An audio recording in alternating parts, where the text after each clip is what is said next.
Kung may naninira sa'yo, wag mo pansinin. Hanggang diyan lang naman ang kaya nilang gawin sa'yo. Focus lang sa'yo, goal. Darating na ano na nakamit mo na yung goal mo. Samantalang sila nandun, naninira pa din.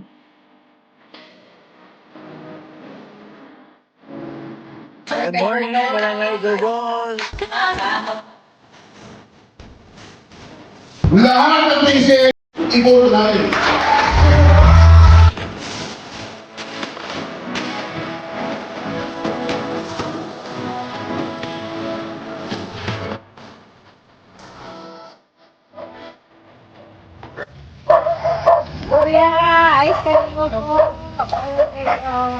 May naninira sa'yo? Tahasan.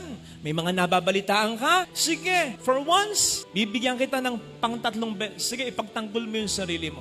Pero, pagkatapos nun, hayaan mo na. Huwag mo nang ubusin ang iyong enerhiya. Hayaan mo sila. Sa paninira nila po pwede kang masira sa iba. Sa ibang tao na mababaw ang pagkakilala sa iyo. Sa ibang tao na hindi totoo ang pakikisama at pagmamahal sa iyo. Sa ibang tao na matutuwa pa nga, hindi ka ipagtatanggol sa mga nininira sa iyo, ipagkakasiya pa nga ang paninirang ginagawa sa iyo. Pero yung mga taong malalim ang pagkakilala sa iyo, yung mga taong mahal kang totoo, nako, iisnabin lang yung mga taong naninira sa'yo.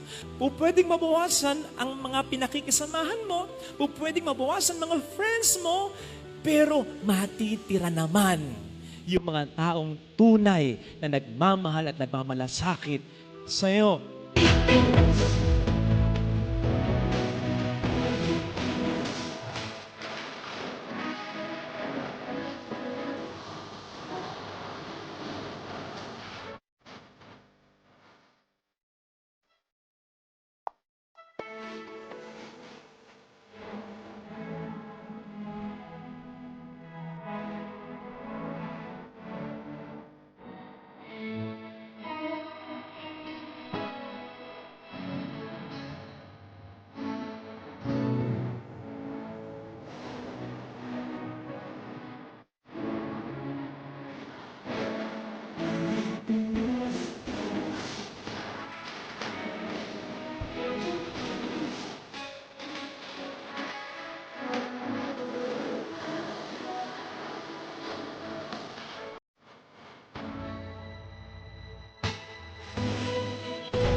Pinakiparinig ang ating